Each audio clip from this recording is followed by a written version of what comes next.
tidak bisa lagi menyusui Ismail. Ia pun mencari air ke sana kemari sambil berlari-lari kecil di antara bukit Safa dan Marwah sebanyak 7 kali. Peristiwa inilah yang kemudian diabadikan menjadi salah satu rukun haji yang harus dilakukan, yakni sa'i atau berlari-lari kecil antara bukit Safa dan Marwah. Di tengah kesusahan itu, Allah Subhanahu wa taala menurunkan pertolongannya melalui mata air yang muncul dari tanah tepat di bawah kaki Ismail yang saat itu sedang menangis dalam keadaan kehausan. Di tempat inilah keluar air yang penuh keberkahan, yang airnya sampai saat ini bisa dinikmati oleh jutaan umat muslim di seluruh dunia, yang bernama air Zam-Zam. Allahu Akbar, Allahu Akbar, Allahu Akbar, walillahil hamd. Cobaan keluarga Nabi Ibrahim tidak berhenti sampai di situ. Nabi yang berjuluk Khalilullah atau kekasih Allah ini mendapatkan perintah dari Allah Subhanahu wa taala melalui mimpi untuk menyembelih putra kesayangannya, putra semata wayangnya, putra yang diidam-idamkan sejak lama. Perintah itu juga menjadi sebuah ujian keimanan dan ketakwaan Nabi Ibrahim kepada Allah.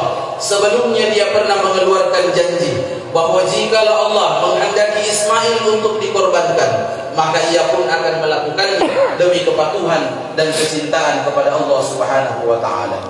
Perintah ini pun akhirnya benar-benar datang kepadanya. Awalnya ketika dia bermimpi diperintahkan untuk menyembelih Ismail, Ibrahim merasa ragu. Ia pun melakukan perenungan dan berpikir, apakah ini benar-benar perintah dari Allah? Peristiwa inilah kemudian diabadikan dengan nama hari Tarbiyah, yakni hari perenungan, di mana disunnahkan berpuasa pada tanggal 8 Zulhijjah. Setelah perenungan ini, kemudian hilanglah keraguan-raguan itu, karena Nabi Ibrahim kembali bermimpi dengan hal yang sama, yakni menyembelih Ismail, dan tahu jika itu benar perintah Allah Subhanahu wa taala. Peristiwa ini diabadikan kemudian dengan istilah hari Arafah, yang berarti hari mengetahui, di mana kita juga disunnahkan pada tanggal 9 Zulhijjah. Jamaah salatin rahimakumullah. Setelah Nabi Ibrahim tahu dan yakin bahwa perintah itu datang dari Allah Subhanahu wa taala, maka ia pun menyampaikan dan berdiskusi dengan Ismail. Dialog bersejarah antara ayah dan anak ini pun diabadikan di dalam Al-Quran. Quran surah As-Saffat ayat 102. Allah Subhanahu wa taala berfirman, "Falamma balagha ma'ahu sa'ya, qala ya bunayya inni ara fil manam anni azbahuka fanzur maza tara. Qala ya 'abadi if'al ma tu'marun, satajiduni insyaallah minas sabirin." Yang artinya, ketika anak itu sampai pada umur, ia sanggup untuk bekerja bersamanya Ibrahim. Kemudian berkata kepada anaknya, "Wahai anakku Ismail, sungguh aku bermimpi bahwa aku telah menyembelihmu. Perkirakanlah bagaimana pendapatmu." Kemudian Ismail menjawab, "Wahai ayahku, lakukan apa yang telah diperintahkan Allah kepadamu. InsyaAllah engkau akan mendapatiku termasuk golongan orang-orang yang sabar." Dalam prediksi dan sejarah manusia, maka sejarah Nabi Ibrahim dan Ismail adalah sejarah yang sangat luar biasa, ujian keimanan yang sangat besar, di mana seorang anak yang dinanti dalam waktu yang lama, seorang anak yang baik budi pekerti dan luhur dalam akhlakul karimah, tutur kata dan sopan santun, kemudian satu waktu diperintahkan oleh Allah Subhanahu wa taala untuk menyembelih anak semata wayang tersebut, anak yang dinanti dalam waktu yang lama. Kemudian ketika berita itu sampai kepada sang anak pun menjawab, "If'al ma tu'marun, lakukan apa yang telah diperintahkan kepada engkau, satajiduni insyaallah minas sabirin." Kelak engkau akan mendapatiku menjalani perintah yang telah digariskan kepadamu dalam keadaan yang sabar. Allahu Akbar, Allahu Akbar, Allahu Akbar, walillahil hamd. Apabila kita menengok anak mana yang ketika diperintahkan oleh orang tuanya untuk disembelih, kemudian dia berkata, "Satajiduni insyaallah minas sabirin." Lakukan perintah tersebut, maka aku akan sabar menerima ketetapannya. Akhirnya hari itu pun datang ketika Ibrahim dengan keimanan dan ketakwaannya serta Ismail dengan keyakinan akan melaksanakan prosesi penyembelihan. Pada waktu itu, setan pun datang membisikkan kepada Ibrahim, Ismail dan juga ibunya Siti Hajar untuk tidak melakukan perintah Allah. Namun keyakinan mereka tidak goyah sedikit pun. Untuk mengusir setan yang mengganggu, Nabi Ibrahim melemparinya dengan batu, yang kemudian peristiwa ini diabadikan dalam ritual ibadah haji, yakni melempar jumrah. Ketika detik-detik Ibrahim akan menyembelih Ismail, tiba-tiba Allah Subhanahu wa taala berfirman dan memerintahkan Ibrahim untuk berhenti melakukan hal tersebut. Firman ini termaktub di dalam Quran surah As-Saffat ayat 107 sampai 110. Ayat tersebut berbunyi, wa fabadainahu bi zibhin azim wa tarakna alaihi fil akhirin salamun ala Ibrahim kadzalika najzil muhsinin, yang artinya kami menebusnya dengan seekor hewan sembelihan yang besar. Kami mengabadikan untuknya pujian kepada seorang yang datang kemudian. Salam sejahtera kepada Ibrahim. Demikianlah kami memberikan balasan kepada orang-orang yang berbuat kebaikan. Allahu Akbar, Allahu Akbar, Allahu Akbar walillahil hamd. Atas peristiwa ini, malaikat Jibril membawakan hewan untuk disembelih sebagai pengganti Ismail pun berseru, Allahu Akbar, Allahu Akbar, Allahu Akbar. Takbir ini kemudian disambut Ibrahim dengan berkata, La ilaha illallah wallahu akbar, yang kemudian disambung oleh Ismail, Allahu Akbar walillahil hamd. Peristiwa inilah umat Islam kemudian disyariatkan untuk menyembelih hewan kurban pada hari raya Idul Adha pada tanggal 10 Zulhijjah. Kaum muslimin rahimakumullah, peristiwa ini pula menegaskan bahwa seorang dilarang keras mengalirkan darah manusia.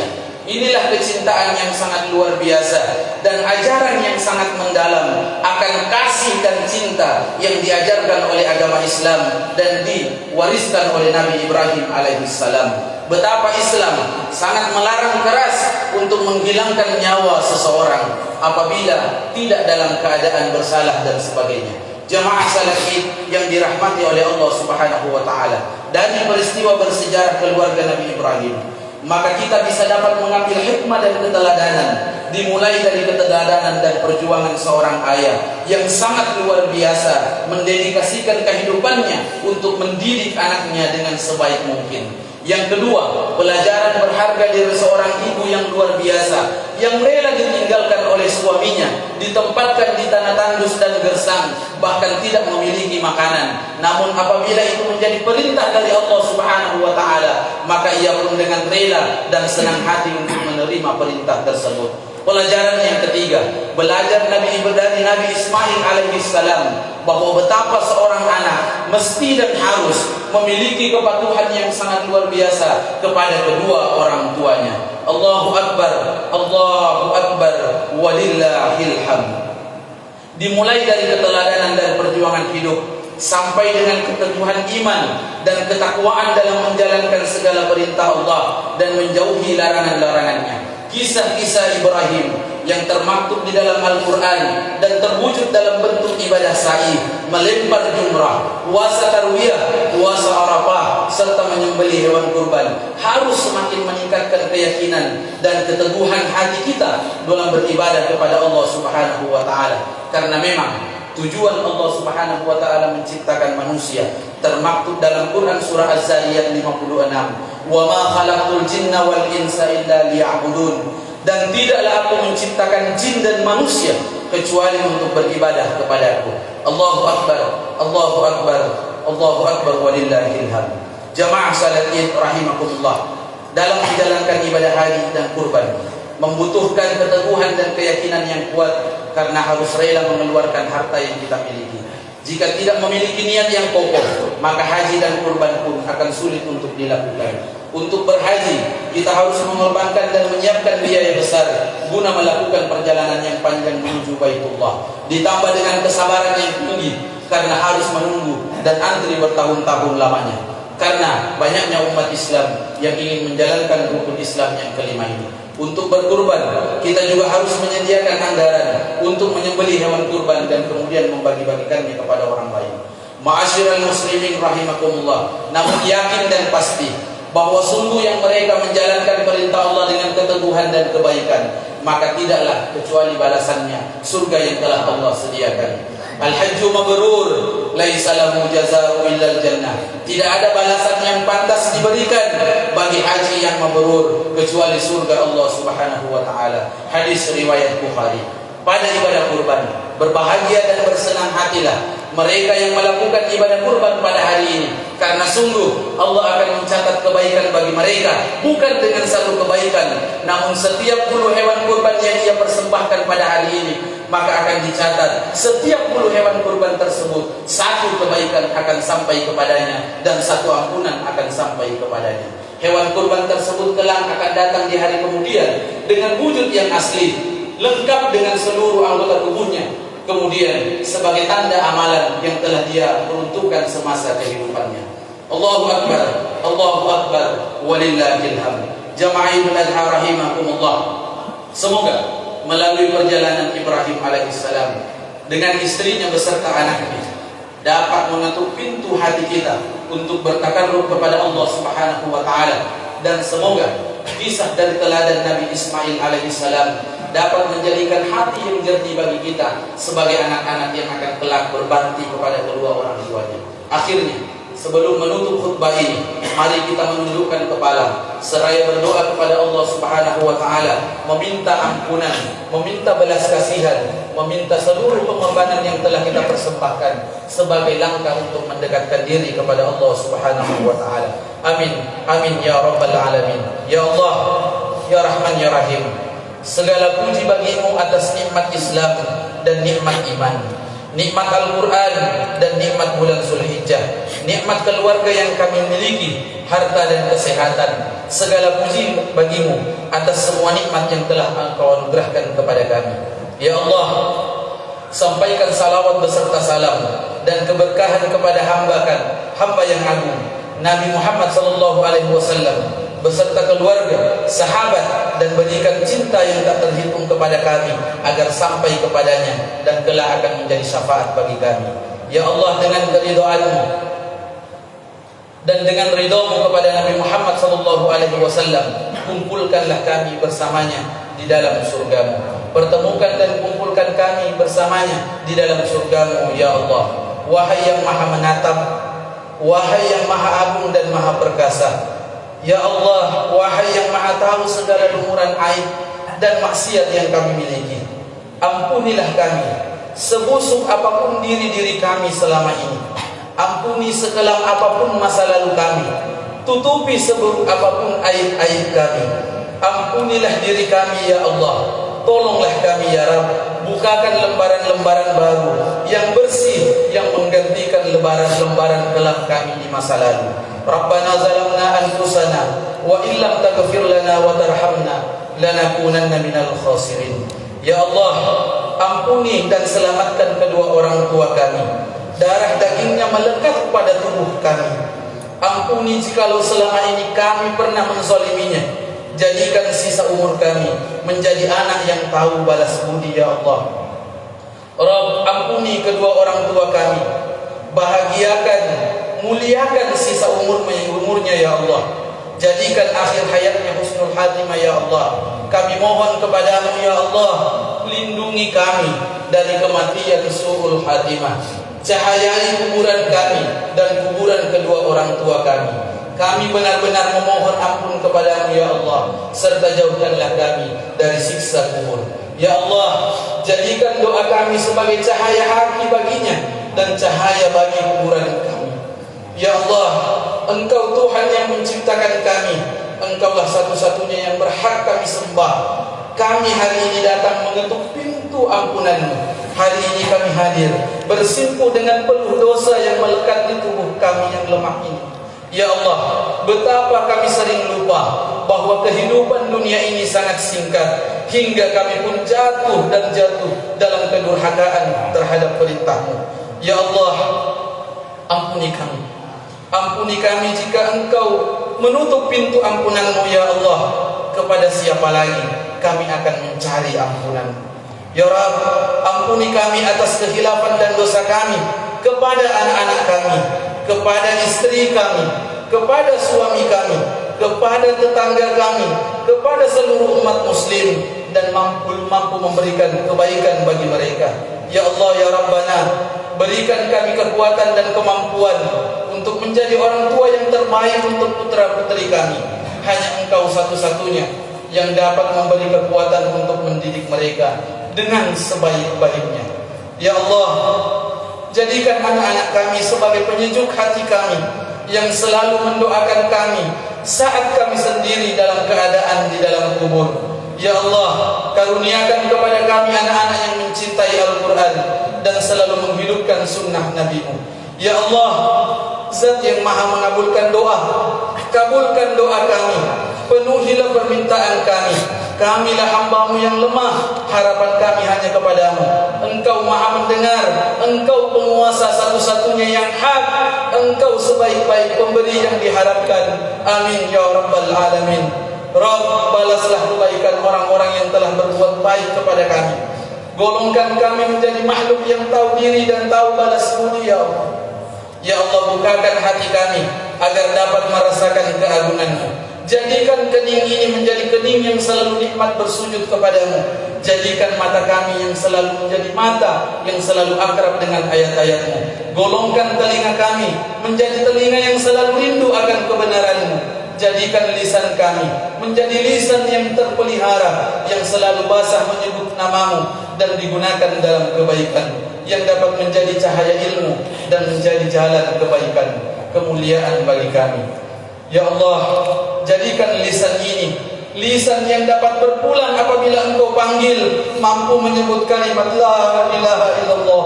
Ya Allah, karuniakan kepada kami jasad yang terpelihara dari maksiat. Pelihara kami, harta kami, makanan kami, perbuatan haram kami. Izinkan jasad ini berpulang kelak dengan jasad yang bersih, ya Allah.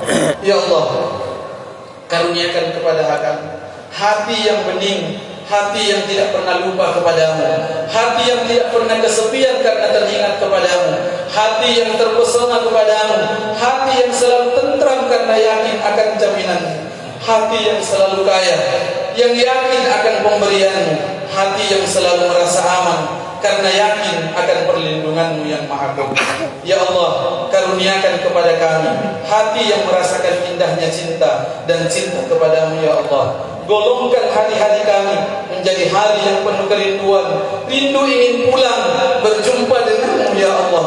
Ya Allah, jangan biarkan persoalan yang kami hadapi membuat kami mengkhianati-Mu, melainkan jadikan apapun yang kami hadapi membuat kami semakin dekat denganmu, semakin bersyukur atas nikmat dari-Mu, dan semakin ridho dengan ketentuan-Mu.